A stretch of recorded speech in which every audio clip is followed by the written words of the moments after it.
অসভ্য ছোট লোক, তোর মরার কোনো জায়গা ছিল না। আমার গাড়ির সামনে এসে মরতে গেলি কেন তুই? ম্যাডাম, আপনি আমার গায়ে গাড়ি লাগাইতে পারে আমার চাপড় মারলেন। ছোট লোকের বাচ্চা, দেখে শুনে রাস্তা পার হতে পারিস না? এখন যদি তোর কিছু হয়েছে তো ঠিকই তো আমার কাছ থেকে জরিমানা আদায় করে নি।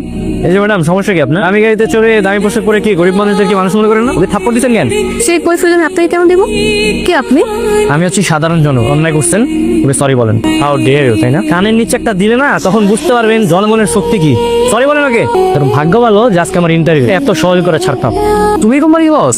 কেন চোখ কপালতে গেল না? আরে চোখ কপাল দেখেন, আমি তো ভাবছিলাম বস কে না কে হবে, কিভাবে ইন্টারভিউ দিব। অন্তত গেছে তুমি সকলে যে রাস্তায় তোমার সাথে আমার কথা হলো, তাই না? জীবনের প্রথম কেউ আমাকে চড় মেরেছে, বলো তোমার এই কোম্পানিতে চাকরি হবে তুমি ভাবলে কি করে? এখন চয়েস ইজ ইয়ার্স। আসলে তুমি আমাকে জবটা দিবে নাকি তোমার মান সম্মান হয়? বাবা যে কেন এই বেতনটাকে সুপারিশ করলো আমি এটাই বুঝতে পারছি না। কি যে কমা, সবাই মাত্র চাকরিটা পাইলাম, চাকরি চেকে না দিলে তার নাই কোনো ঠিক। আর তুমি এখন মাথার মধ্যে আমার বোঝাও রেডি। বিয়ের সাথে কি জীবনে করবি না?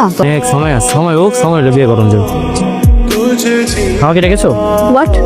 আমাকে ডেকেছো মানে কি? ডেকেছো মানে কি? আমি তোমার কোম্পানির বস, সুতরাং আমাকে তুমি না করে আপনি করে বলবে। জি বস, বলেন। কয়টা বাজে? আপনার হাতে ঘুরে আছেন, আপনি সময়টা দেখতে পারেন। আমার কি কাজ ধান্দা বলে দিচ্ছ না? আপনি এখানে ডেকে আমার সময়টা নষ্ট করতেছেন শুধু শুধু। তুমি রুলস ব্রেক করেছো, তাহলে তোমার বেতন থেকে আজকের দিনের বেতনটা কাটা যাবে। আমি তো আপনার সাথে অফিসে ঢুকেছি, তাই না? মানে আমি যদি লেট করে থাকি তাহলে আপনিও লেট করছেন। আপনার কয় টাকা জরিমানা হওয়া উচিত? আমি অফিসের মালিক, আমি কখন আসবো কখন বের হবো সেটা আমার ব্যাপার। তোমাদের সাথে আমার তোমার ইচ্ছে কেন? লেভেল দেখে তারপর কথা বলবা তুমি নেক্সট টাইম। ড্রাইভার, গাড়ি বের করো। গাড়ি কোথায়? কি হয়েছে? আমি কিছু জিজ্ঞেস করছি, গাড়ি কোথায়? এটা ওই যে আমাদের অফিসের যে নতুন ছেলেটা জয়েন করছে না, আমাদের অফিসের স্টাফ একজন অসুস্থ হয়ে গেছে, আপনার গাড়ি করে। What? আমার গাড়ি কি অ্যাম্বুলেন্স না যে রুগীকে আমার গাড়ি করে নিয়ে যাবে? বিশেষ করে ম্যাডাম, আমি চাবি দিতে চাই না, আমার কাছ থেকে জোর করে চাবিটা নিয়ে গেছে। আগে আপনি ডাক্তার বলেছেন স্বাভাবিক আছে, কোনো সমস্যা নেই। ম্যাডাম, আপনার গাড়ির চাবি। আমাকে না বলে আমার ড্রাইভারকে মেরে জোর করে আপনি আমার গাড়ি নিয়ে গেছেন। কেন আনেন এই গাড়ির দাম কত? আমার গাড়ির দাম জানি না, কিন্তু আপনি গাড়ির চেয়ে একটা মানুষের জীবনের মূল্য অনেক বেশি। পৃথিবীর সবকিছু দিয়েও না একটা মানুষের জীবন ফিরিয়ে আনতে পারবেন। অনেক হয়েছে, আর লেকচার না। এখানে আমি দাঁড়িয়ে দাঁড়িয়ে গরিবদের মুখ থেকে লেকচার শুনতে আসিনি।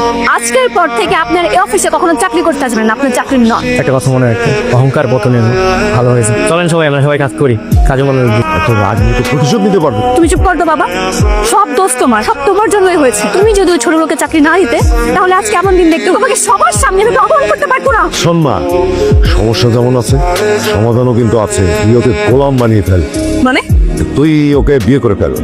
আরে ক্রেজি বাবা, আমি তোমার মেয়ে ওই ছোট লোককে বিয়ে করবো? ইম্পসিবল। মানুষ আমাকে নিয়ে হাসাহাসি করবে।